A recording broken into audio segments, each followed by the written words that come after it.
How dangerous do you believe that these times that we're living in actually are? Yeah. Joe, if I could, well, that's a great question. If I could, I'd take it on like 3 levels. And the first would be in a macro sense. And I think they're very dangerous. We have some nation states like Russia, like China, Iran, the United States, which are big players, North Korea, who can do huge damage in the world if we have a misunderstanding or a decision to start an armed conflict. And either way, just the competition, the economic and political competition is dangerous. Now, I want to be quick to say it's not more dangerous than the Cold War when there were 30 seconds to midnight and, fingers on the button. So I think that'd be unfair to say. But it is different in that there's less structure. There is less clarity of two sides and fewer breaks and safety mechanisms in the system. So I think the chance of Kim Jong-un launching a nuclear weapon is higher than it was, than the Soviet Union launching a nuclear weapon. And one of the dangers is we kind of don't know how he thinks and they operate. And so we can't judge it. So that would be at the macro level. So it's dangerous, but not the most dangerous in history. 2 other levels, however. At the next level down makes it a bit more dangerous in that we have players like Xi Jinping, Vladimir Putin, the Ayatollah in Iran, Kim Jong-un, who are autocratic in nature, and you could argue less stable than the kind of leaders we would like to see, and therefore more apt to take actions that are particularly dangerous and in some cases would seem almost suicidal or self-defeating. And whenever you get leaders who are in that mode and they are not constrained, then you increase the danger in the environment. We have a meeting coming up later this week between President Trump and Vladimir Putin. And the reality is, it's kind of hard to predict what's going to come out of that. They're going to be talking about Ukraine. And the reality is it could come out with some kind of grand handshake and theoretical deal, or it could come out with hurt feelings and somebody doing something spasmodic. And so I think that increases the danger.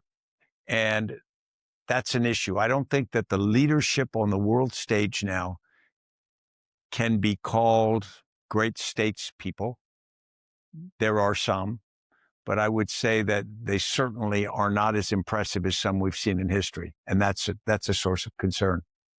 And then I'd say the third level that I think makes today more dangerous is we have technology that we have not yet mastered, that we don't fully understand. And of course, we've always had the march of technology, the rise of aircraft for war and things like that.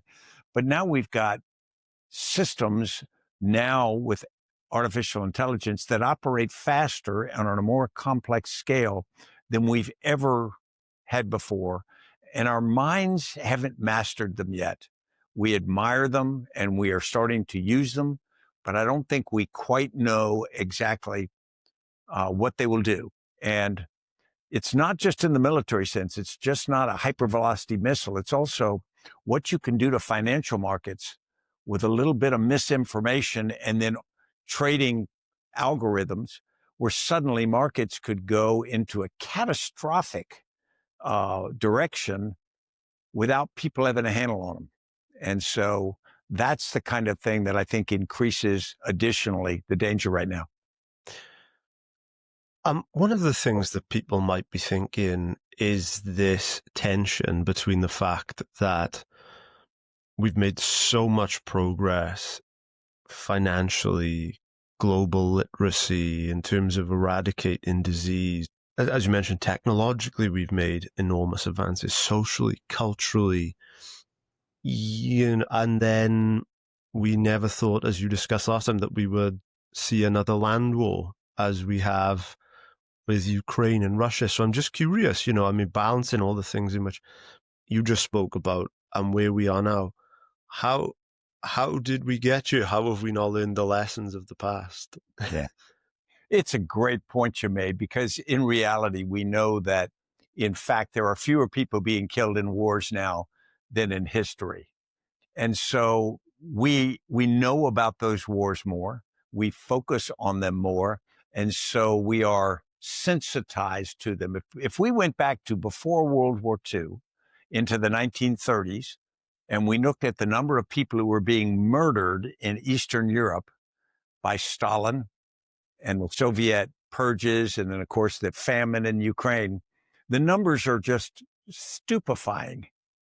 And if we had numbers like that today, we, of course, we'd lose our minds. Mm. But today we're able to focus on them. So the first thing I think we have to do is put them in perspective. In fact, there has been great progress. There is less poverty. There is more social order. There is more opportunity for people. But at the same time, there are these dangers, and things can happen faster. The fact that a war in Ukraine actually, I think, has more danger for the world than it might have had if we went back 2 generations, just because things were more contained, because things move slower, physically slower. I often think about your book, Risk a User's Guide, and I used to very much think about this amazing kind of formula that you gave in that book, in which you define risk as likelihood, magnitude.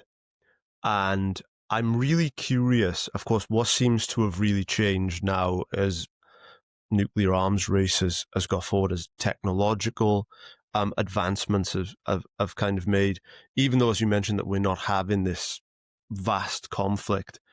Has the potential magnitude rising? Is that where you see the real risk today? Yeah, and I want to make sure I'm humble in my response here, because I'm one person's view on this one. But if we go back to the Great Plague, the Black Death, I think 25% of Europe died. Or we even go to the pandemic at the end of the First World War, 1918, 19. There are numbers around the world as high as 50 million people died. And again, those numbers are difficult to get our minds around. But I think now that we are so connected as a society, I actually think, while we have greater ability to deal with things, we have greater ability to produce vaccines, to provide protections for people, the interconnectedness, interdependencies make us much more vulnerable in new ways. So, for example, they found in the influenza at the end of the First World War, soldiers brought from farms and whatnot would be brought to these camps to join the military, and they'd been out very isolated. Suddenly, when you bring them together, they're vulnerable to diseases and viruses. They spread like wildfire. I think that kind of thing in our modern society is even greater than ever, because the ability to travel, and we did a war game back when I was still in the service, if someone got a hold of smallpox and intentionally infected some people. And once that went through people traveling, because the time it took for smallpox to be obvious that the patient had it, you'd already have this viral spread. Then you think of what would happen in a major nation state now if we lost electricity, not for 12 hours, but for an indefinite period of time. I would argue that in the United States, if it was indefinite and it was major areas, that you'd have a breakdown in social order very, very quickly. Right now, we do have power outages, but there is this confidence that they will be restored pretty quickly. And so even though certain select areas will go longer, there is this just absolute belief that we're going to come in with things, we're going to get it back up. And so maybe a couple of days and you'll be good. If it was absolutely a question mark, I think people in many cases would go into the survival mode. and they would do those things that they think are commensurate with protecting their family or their tribe. And I think we'd see the breakdown in social order much faster than we want to believe. And that kind of thing worries me a lot. For something like that to happen, for a power outage to really spark that kind of really civil disobedience, that frightening civil disobedience. And if perhaps we strip that back and we look at, we tie that into this erosion of character that you've written extremely eloquently about, what are perhaps the most kind of concerning aspects through there? And do you see that erosion of character at the level of the individual? In terms of specific individuals, I know you don't like naming people, and that's absolutely fine, but do you see it more at the individual level, or is it more at the institutional level that could give rise to something as serious as perhaps, that civil disobedience there? Yeah. I think it's both. If we start at the individual level, we are all raised. I think we learn character. I don't think we're born with character. You learn it from parents and examples and things you read and whatnot. And it becomes a set of rules or habits for most people who have a certain level of character, and it's things they do and things they don't do. Often it's got a religious base to it, 10 Commandments or other religious guidance, but it's always based around a set of norms that says, this is how I should conduct myself. When you join the military, of course, we know they start on day one. They cut your hair off. They take your name away. They give you new clothes. They do all of those things to try to change who you are so that you see yourself as a part of a greater whole, a team, so that you accept new norms. And most people who enter the military, interestingly enough, the first time they go home to visit their parents, people say, well, you stand up so much straighter. You speak more direct. It's a number of things. And most of us, when we're in that, we start to take pride in those, and they start to define how we see ourselves. And so on the individual level, it is establishing an identity with a set of personal expectations that are very, very important. Look at times when that is torn down, in particularly prisoner of war camps. Or in concentration camps during World War II, what they found was often people went into an absolute survival mode. Admiral James Stockdale, I've written about him. He was an aviator who survived 7 years in Hanoi, in the Hanoi Hilton, and was awarded the Medal of Honor for his courage in captivity. And what he writes about is your captors take away all your control over your physical aspects and whatnot. They break down rank in the camp. They try to make sure there's no chain of command that supports each other, sense of team.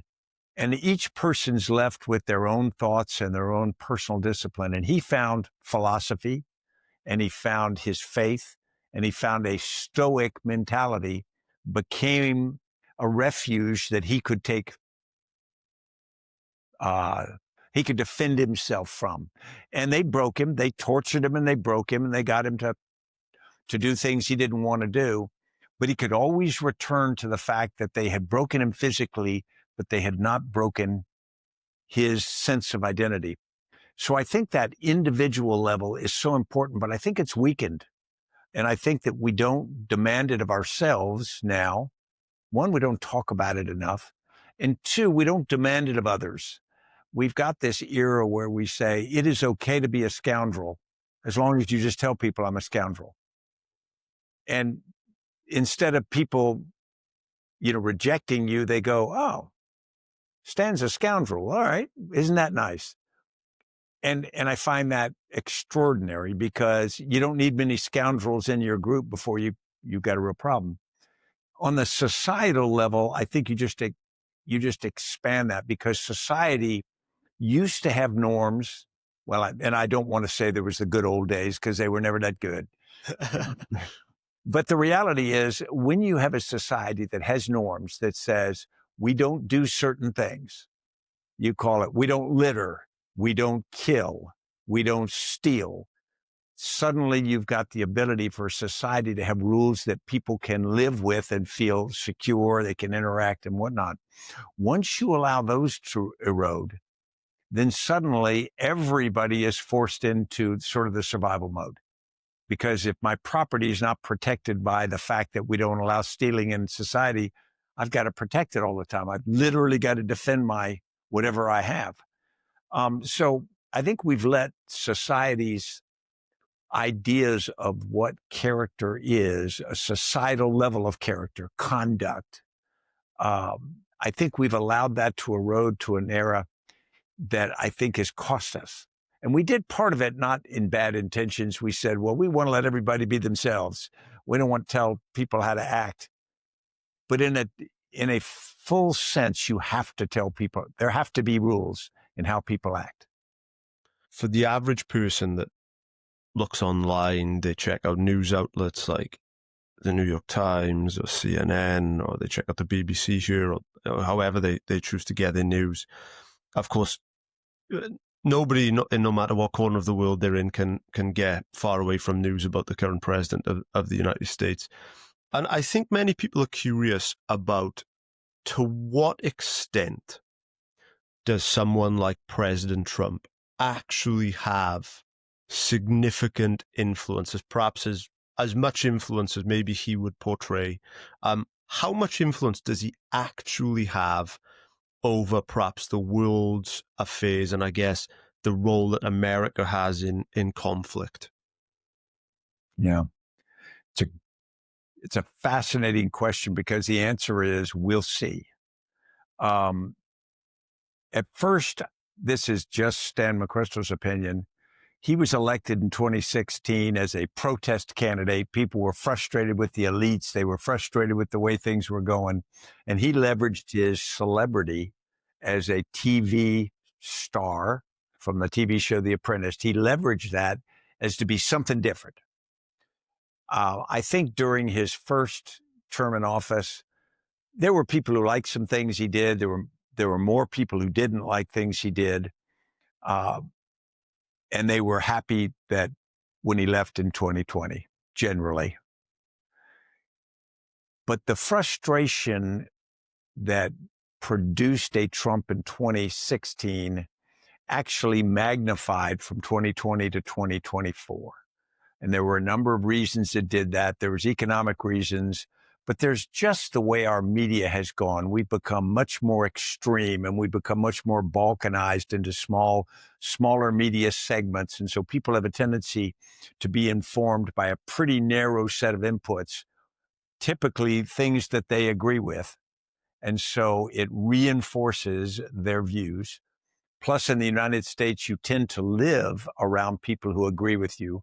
In fact, a fascinating number came out just last week that says congressional districts that we elect Congress people by are incredibly either blue, Democratic, or red. And so they tend to be massively one way or massively the other. So you tend not to have many areas where there's anything like a pretty balanced. So you're around people who agree with you. And of course, or they think the way you do, and they start to affect you.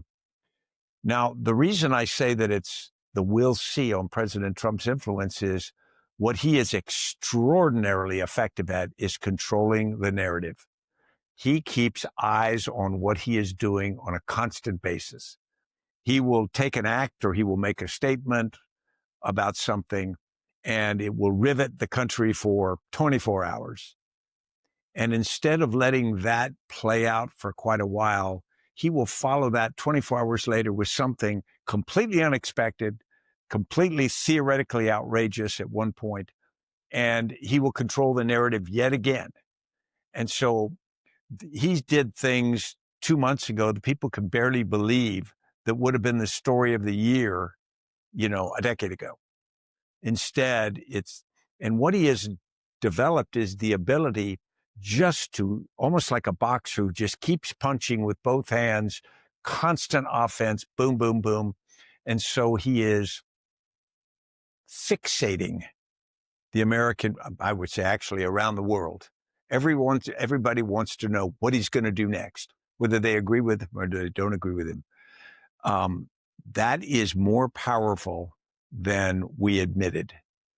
There was quite a bit of time when people said, don't pay attention to what he says, pay attention to what he does. I mean, there were a lot of clever ways of doing that.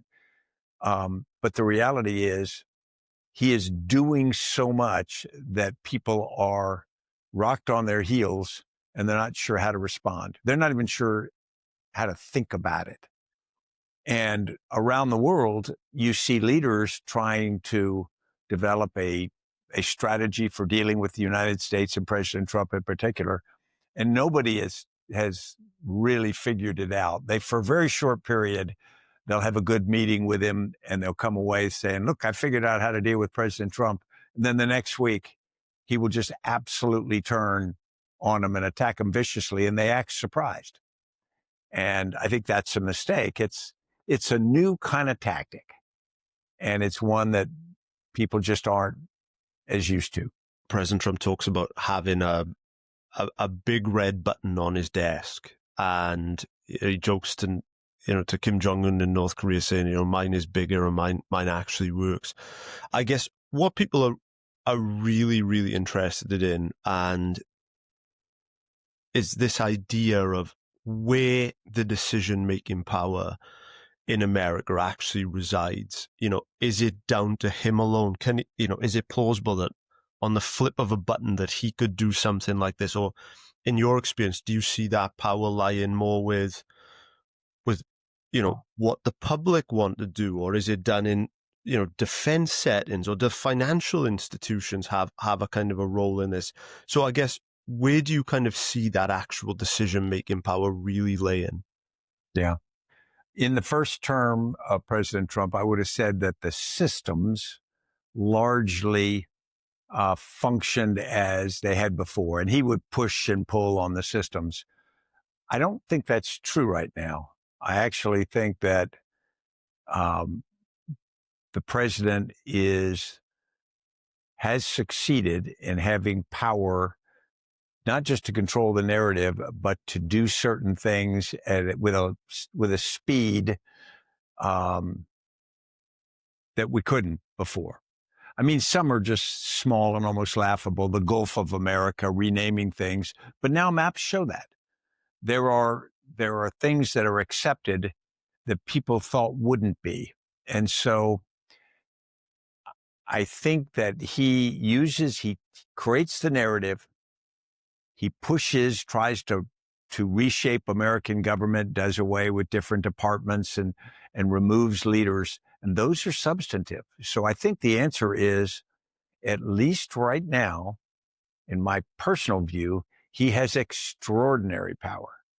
That the courts have been willing to back up the idea that the president's powers are much more expansive than we had ever viewed before. I think that he is able to influence the markets in a way that we didn't expect before. And so I think his power is tremendous. Now, I think if you go back to Adam Smith on the economy and you say the invisible hand, there are things that he is doing in the world that will have consequences. And we'll wait and see what the consequences are, because I think if things like economic fortunes turn against him, or if the world, if we end up in conflict broader than we see right now, all of those things could make his power more problematic. But they haven't right now. Right now, I'd say that he's got extraordinary freedom, largely because he's just taken that freedom. Nobody said he could do it. He's just doing it. And we haven't had an effective pushback from Congress or the courts to get us back into the traditional balance of the three branches of government. And it sounds to me, like, just hearing what you said, that of course, even to you being as closely tied as you were throughout your career, that it even sounds like it's been a shock to you in terms of how, I guess, effective he's been at kind of changing that system, and in terms of obviously wrangling the power. And it seems unpredictable to As you said, who knows, perhaps what could come of that. And another question that really came up, which I think really relates to this, is was there ever a specific branch of government or kind of influencing factor that you were surprised at that, to your view, actually had a really kind of influential effect on especially, war and conflict? Yeah. There's always been the power of the executive to do an awful lot. We go back to the Civil War, Abraham Lincoln. He obviously had Congress that he dealt with, but the reality was he had the ability to prosecute a full civil war and to do some things which had never been contemplated before. He did have to try to maintain support of key states. So there was a lot of thought given to that. And he was a very responsible person. He felt he should only take those powers he absolutely needed to do to preserve the Union. In the current environment, if I was going to say what has surprised me most, the Supreme Court, of course, is certainly tilted harder to the right than I would have ever guessed it would. But that's not unpredictable, because if you appoint the people that you want, you're going to get that tendency. And so when we saw how the court appointments went, it was probably pretty predictable. Even the House of Representatives, which 2-year terms representatives are affected more by popular opinion because of their election cycle, that's sort of expected that they're going to move pretty quickly. The Senate's elected for 6 years, and the Senate is supposed to be, the old term graybeards, wiser, less affected by short-term pushes. They have been extraordinarily, the Republican side, submissive to President Trump. And I don't think we've seen that before.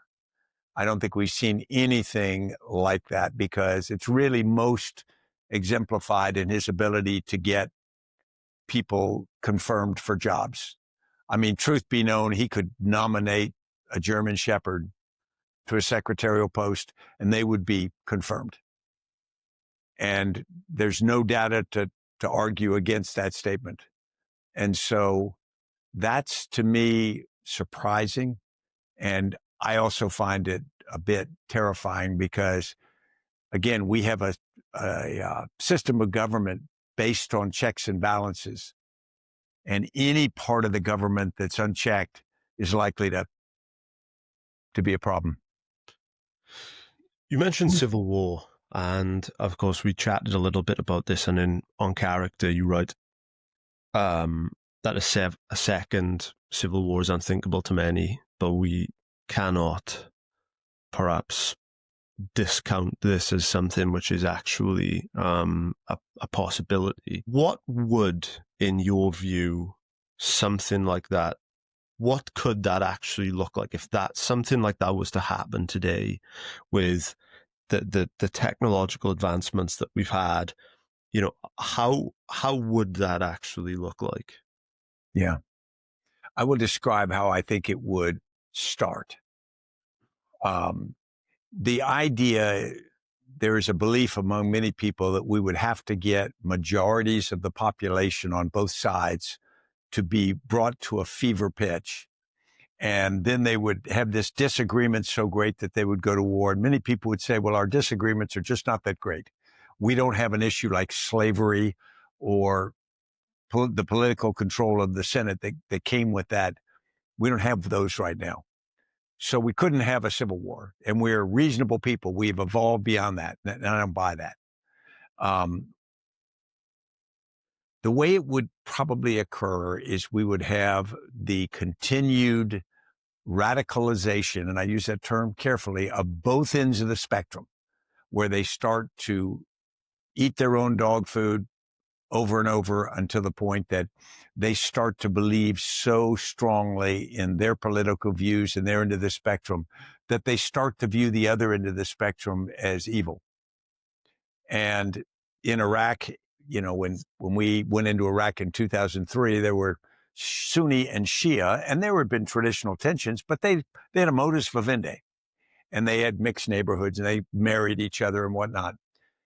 But by 2006, that wasn't true. They were in walled areas, and they were killing each other whenever they had the chance, and that was a pretty short period. So I think the first thing is understanding that you start with this idea, you just get people thinking a certain way. And it happened in the United States in the decades before the 1861 Civil War began. But then you only need a small number of really zealous people. There was a guy in the South named John Yancey who was for secession. And he literally was one of these people who for more than a decade just worked it in every angle he could. And he started to have outsized influence. And over time, more and more people started first to view secession as something that even they didn't want it, it wasn't unthinkable. And then you got to the point where they kind of traveled along this route until where they started to say, well, it's not only thinkable, maybe it's preferable. And I think our civil war in the United States would occur exactly the same way. We would have some very influential, very extreme people who were constantly arguing, we need to do this, we need to do this, we need to do this. And from us sort of laughing at them at first, then we'd start to take them seriously. And then we'd start to maybe fear them or maybe, depending upon our background, support them. And then suddenly we see the rise of an Adolf Hitler. It comes from a beer garden joke at the end of the First World War unto an elected leader in 1933. So I think we could have that kind of buildup, and then suddenly you have small groups start violence. Everybody could be against, 99% of the people could be against civil war, and then 1% of the people start killing people. And when you start killing people, then a war transitions from fighting for a cause to fighting because they killed your brother, mother, son, daughter, whatever. And it has a new brutality and a new emotion to it. And it's not hard to get there. If anyone who was in Bosnia, during the 1990s, it was horrific. In Iraq, in the 2000s, it was horrific. And so it's just so easy to get people animated to the point where they start to kill. And once they've killed a little, it becomes contagious. And is the inoculation there that we need character, we need to have hard boundaries and rules for the kind of ideas that could potentially lead to that, and also the type of perhaps people that we allow that influence to have? Yeah. And the problem with talking about character is people feel it as it's something sort of touchy-feely, soft. I hope you've got good character, but in reality, we sometimes admire people in the movies who really have hard-edged, negative character, but they get stuff done. So we like that. The problem is a society, it's a societal level, character has to be disciplined. You have to require character. Not everybody's got to be a great person, but they got to follow the rules.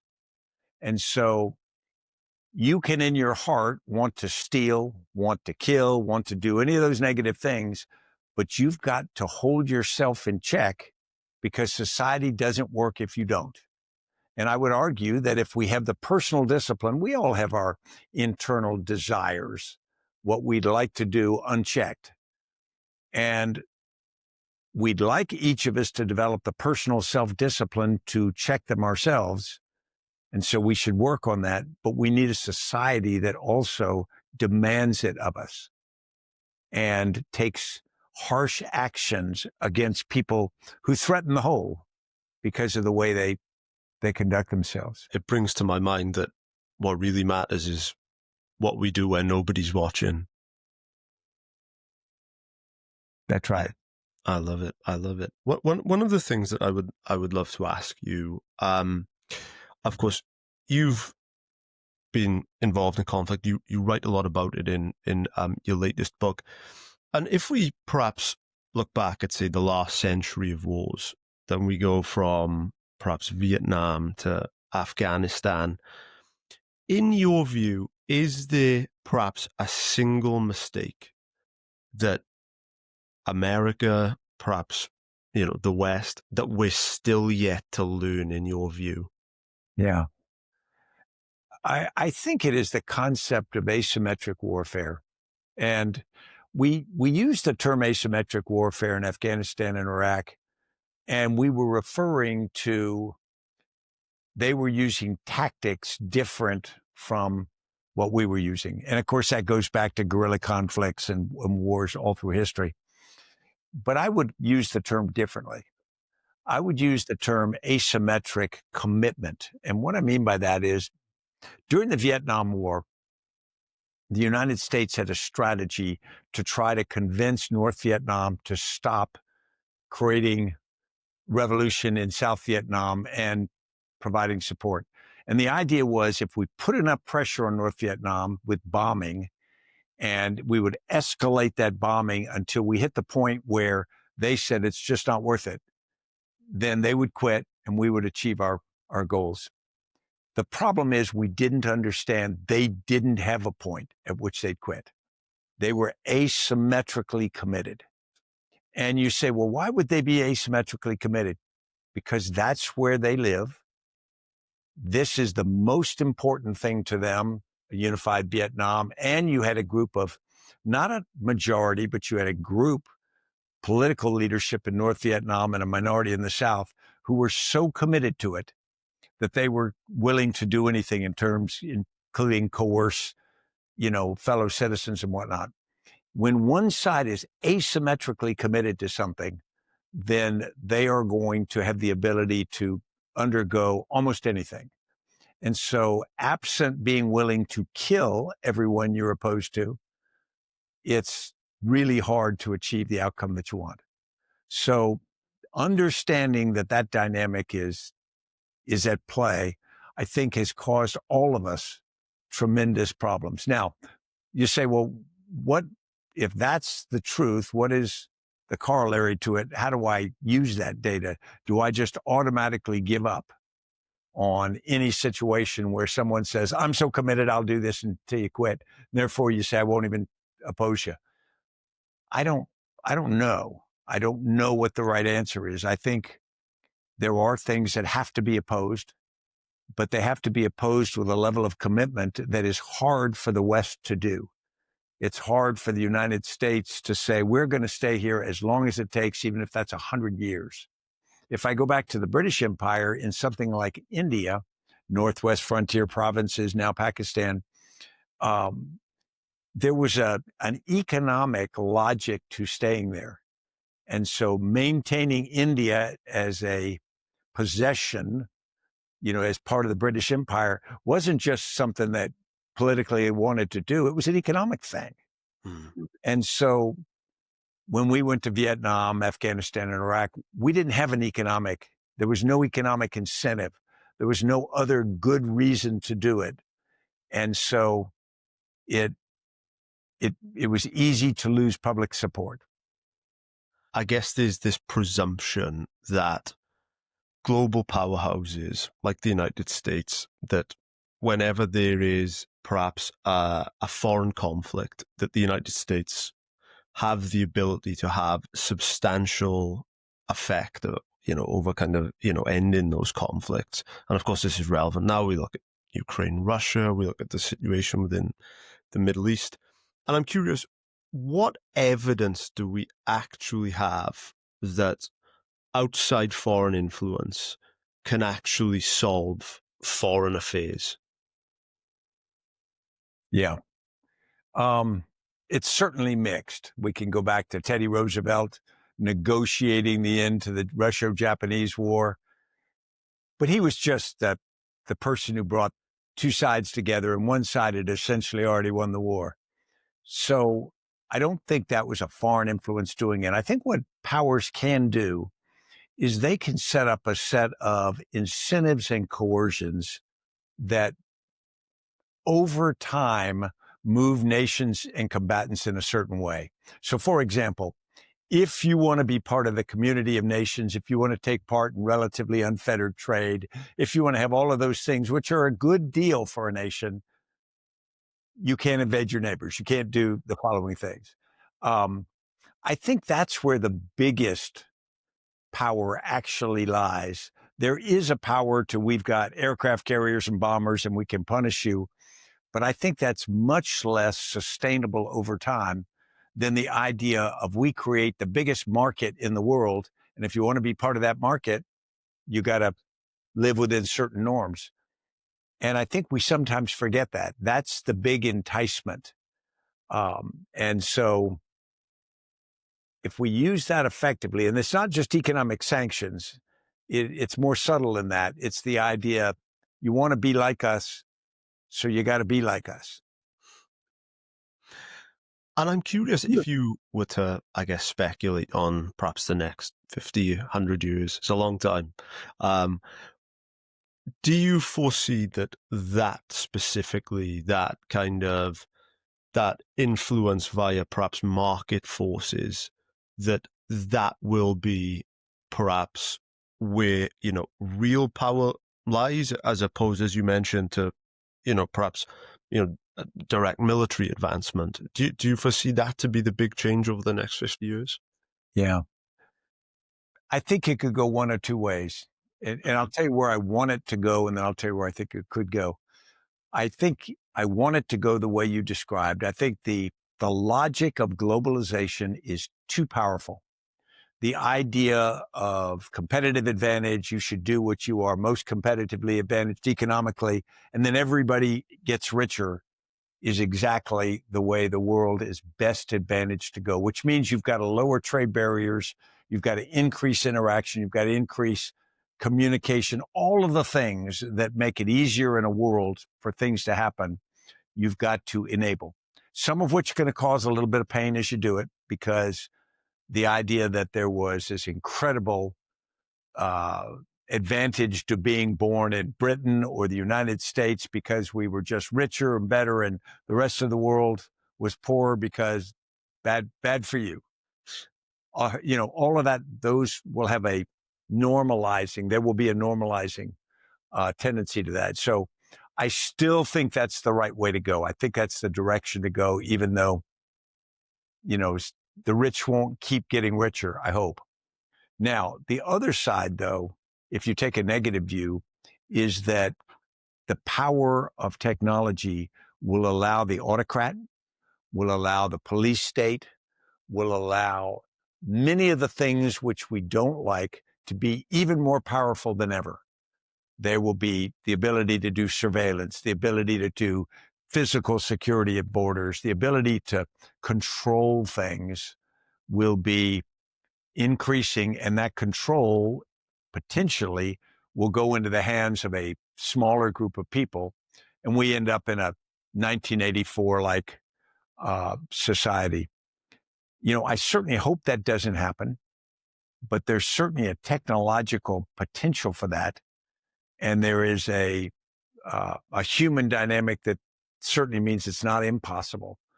Again, I like the former, but the latter is something we've got to watch very, very closely. As you mentioned, I'm here in Britain. You're in the United States. Last time we spoke, we chatted a little bit about the British Special Forces. I believe by this point it's done 600,000 views. It was extremely well received by our guys, and a lot of people commented and said, of course, back then Britain had this sort of revere around it. A lot of people commented and kind of asked, there's this feeling in Britain that we are a decline in military power. We're not the force that we once were. The world has changed. The British Army, of course, is a lot smaller than it once was. And many people wonder, how much does, for instance, America still benefit or could still benefit in the future, of course, of the special relationship that we have from the British military, the British special forces? How much do you really believe that America still benefits from that now? Yeah. Tell you what I believe in. I think it's utterly essential. Every great power depends upon allies. If we think of the British Empire, if you watch the armies that were fielded for the First World War, the number of Britain-born people on the battlefield compared to the number of people who came from far off parts of the empire and fought on the same battlefields would probably surprise most people. And so the idea that you have to put together a team of teams to be effective in today's world is absolutely true. We found it in Afghanistan. We found it in Iraq. My view of America's relationship with Britain, and of course, I'm emotionally tied to British Special Forces because risked my life with them, would do it again in a heartbeat, because they were committed to not just the cause, but to the idea of comrades. You know, professional soldiers can be put in a conflict that they didn't start. They may not even think is all that good an idea, but they are brought there because they're professional soldiers to do a very difficult job. And the ones that I saw and interacted with did it with courage. They did it with commitment. They did it with this stoic willingness to undertake just years of sacrifice. And so I think people have got to step back and not just look at any special forces as these, barrel-chested, bearded, kind of menacing killers. They got to look at them as people who've got families who make a decision and they do it for a career, for a lifetime. And they go and they go at risk, and families stay home with their loved one at risk. They take a certain amount of public abuse sometimes, not always, but because people don't understand it. And it's hard to explain. It's very difficult to bring people in and say, this is exactly what it was like. In movies, they don't really do it. They give a two-dimensional view. And so I think that the United States needs to understand our dependence on key allies. We need to understand that nations like the UK and Canada, which are smaller than us in size of force, are critical parts of it.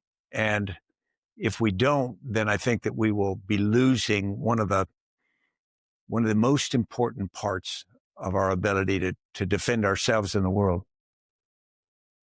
That was so beautiful, and I think that our guys will love to hear that. Joe McChrystal, this has been a pleasure, and I just have two questions left that they're not my questions. These come from our audience. Two perhaps more novel ones to finish.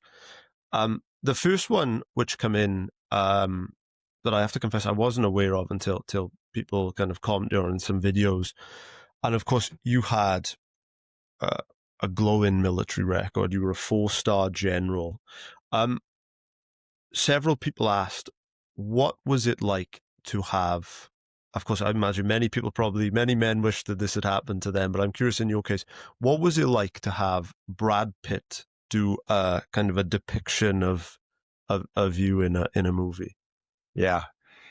The thing when I'm in my most braggadocious state, I say Brad Pitt played two great characters, Achilles and me. And of course, the foolishness of that is obvious. But yeah, it just shows how unrealistic movies are. And of course, we have discussed so much. This is your third time on this podcast. We've, going back as early as, I believe, 2019, you and I spoke about things like writing your own obituary, these powerful ideas that, have kind of really shaped my thinking over many years. The reaction, of course, that people have had to, your career in our videos and in our comments has been incredibly positive. Many people are incredibly thankful for what you've done. And I guess my final question to you today would be, when it's all said and done, what do you want your legacy to be? How do you want the way in which you've behaved, the decisions that you've made throughout your career, how would you like that to be remembered? Yeah, that's a great question, because I turned 71 this week. And so, you kind of look out, you think about those things. I don't, I don't think about being remembered for any particular, what rank I had or what military jobs I had. All of that seems to shrink in importance. I've got these 3 granddaughters who live next door to me now, and for them, I'm just granddaddy. Although for a very short period last week, I convinced 2 of them to call me honored grandfather. And that's because they wanted me to do something, and so I leveraged that, but it didn't last. But I want to be viewed as someone who was valuable to be there. I'd like to be viewed as someone they said, well, if Stan McChrystal was here, things would be better than if he wasn't here. Doesn't have to be in charge, just he is of value to the group. And that would be pretty good. General McChrystal, Stan, this has been such a pleasure again. I cannot tell you how much I adore chatting with you, and how much I learn, and how much our audience clearly enjoys these conversations. So I guess, where would you like our audience to, of course we link to everything below, but what would you like our audience to check out? Are there any kind of closing messages? The floor is yours. I just ask everybody, I'm trying to create this national conversational character, and I don't mean just in the U.S., everywhere. Just start talking about character. Next time you're having a beer with somebody, raise character. At first they'll look at you and say, wait, we were talking about. No, just say, ask people, what do they want their character to be? If your granddaughter looked at you and said, Granddaddy, what's your character? What would you say? And I think that if we all thought about it, couldn't hurt. I love it. This has been such a pleasure, and we can't wait to see what comes next. My honor, Joe. Thank you so much.